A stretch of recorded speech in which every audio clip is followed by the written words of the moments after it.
तो hello guys, welcome back my YouTube channel.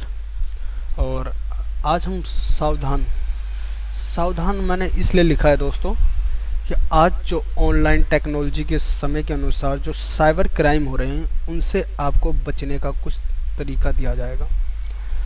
तो उसमें आप किस किस प्रकार से बच सकते हैं और क्या क्या गलती आपको नहीं करनी चाहिए साइबर क्राइम के चक्कर में, तो आप उन गलतियों को सुधार सकते हैं दोस्तों। अगर आपके साथ ऐसा हुआ है तो आप कैसे उसको दोबारा ना हो उससे बच सकते हैं।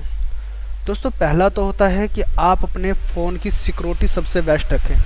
आप अपने फ़ोन के आईडी पासवर्ड या जीमेल वगैरह के पासवर्ड किसी के साथ बिल्कुल साझा ना कीजिए। और दूसरा होता है दोस्तों कि फ़ोन के थ्रू जो ओटीपी वगैरह मांगा जाता है वो भी आप किसी को बिल्कुल मत दीजिए जब तक आप कंफर्म ना हो जाएं कि आपका ओटीपी किस चीज़ के लिए है। जब तक आप कंफर्म ना हो जाएं आप उस ओटीपी को दें ही ना। ठीक है दोस्तों।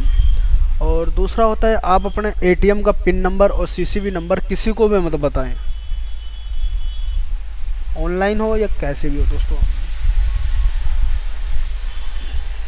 और अगर आपका एटीएम या डेबिट कार्ड चोरी हो जाता है तो सबसे पहले आप अपने बैंक में जाके विजिट करके अपने डेबिट कार्ड या क्रेडिट कार्ड को ब्लॉक करवा दें।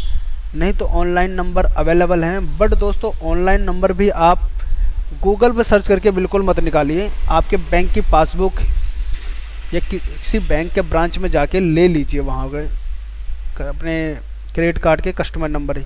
या तो आप जब बैंक जाते हैं तो वहाँ पे पहले से ही आप अपने बैंक के कस्टमर केयर का नंबर लेके रखें, सेव करके रखें, ताकि जब भी आपको कोई ऐसी प्रॉब्लम होती है तो आप अपने कार्ड को ब्लॉक करवा सकें।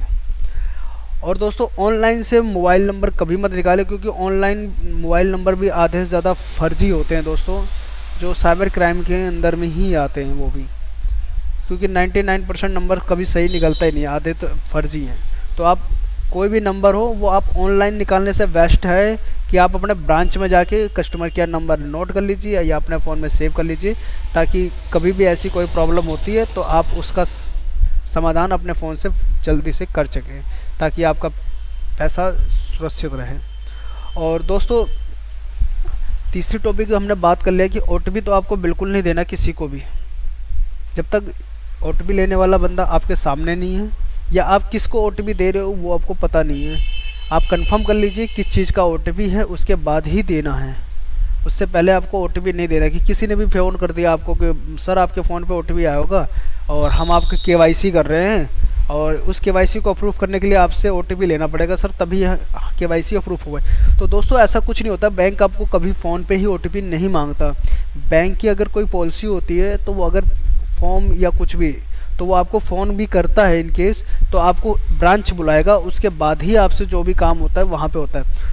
फ़ोन के अंदर से आपसे कोई भी काम नहीं किया जाता है कि आप सर ओटीपी दे दीजिए आपका खाता ब्लॉक होने वाला है या एटीएम बंद होने वाला है या आपका एटीएम अप्लाई करना है। तो ऐसा कुछ भी आपको फ़ोन पे नहीं देना। आपको जब भी बैंक का कोई काम करवाना तो आप अपने ब्रांच के अंदर जाइए, वहाँ पर आप विजिट होइए, उसके बाद वहाँ पर मैनेजर से या टीम से आप कॉन्ट्रैक्ट कीजिए, उसके बाद ही आप कोई कदम उठाइए। और तीसरा दोस्तों कि आजकल गाँव के अंदर में कई लड़के घूम रहे हैं जो लैपटॉप और ये लेके घूमते हैं और वहाँ पे ये कहते हैं कि हमें सर विधवा पेंशन हम ये अप्लाई करते हैं, हम ये केवाईसी करते हैं, नहीं तो आपका बंद हो जाएगा। तो ऐसे गाँव में आपको गाँव वालों के लिए तो सख्त ये वीडियो है कि उनको इन चक्करों में नहीं पड़ना कि आपका फ्री में काम हो रहा है। आप ये डिपेंड कीजिए, पहले आप ये कंफर्म कीजिए कि आप किसी ऐसी दुकान वालों को जाइए जहाँ पर बैठ के बंदा काम कर रहा हो, कोई सीएससी सेंटर पे जाइए, वहाँ आप उस चीज़ के बारे में पहले जानकारी लीजिए, उसके बाद ही आप अपनी इन्फॉर्मेशन किसी को दीजिए। और दोस्तों दूसरा क्या होता है कि आपका कई बार डॉक्यूमेंट के आप देते हो कहीं पे, तो ओरिजिनल डॉक्यूमेंट तो आपको देना नहीं है। पहली बात, फ़ोटोकॉपी भी अगर आप देते हो किसी को तो उस पर उस पर्पज़ के बारे में लिख के दीजिए कि आप किस पर्पज़ के लिए अपने डॉक्यूमेंट दिए जा रहे हो उस पर। तो इस प्रकार से आप इन साइबर अपराध से होने वाले जो क्राइम हैं उनसे बच सकते हो दोस्तों। और डॉक्यूमेंट की बात है तो डॉक्यूमेंट कोई भी डॉक्यूमेंट आप दीजिए तो आप उस पर साइन करते हो या कुछ भी करते हो। और दूसरा दोस्तों आपको कभी भी साइन करके ब्लैंक चेक नहीं रखना चाहिए। ठीक है दोस्तों, साइन करके ब्लैंक चेक कभी भी नहीं रखना चाहिए। इससे ये प्रॉब्लम आ सकती है कि आपका साइबर अपराध हो सकता है दोस्तों बड़े ही आसानी से। तो आपको इन चीज़ों से बचना है दोस्तों। और वीडियो अगर आपको अच्छी लगी हो तो लाइक करें, सब्सक्राइब करें। धन्यवाद। जय हिंद, जय भारत।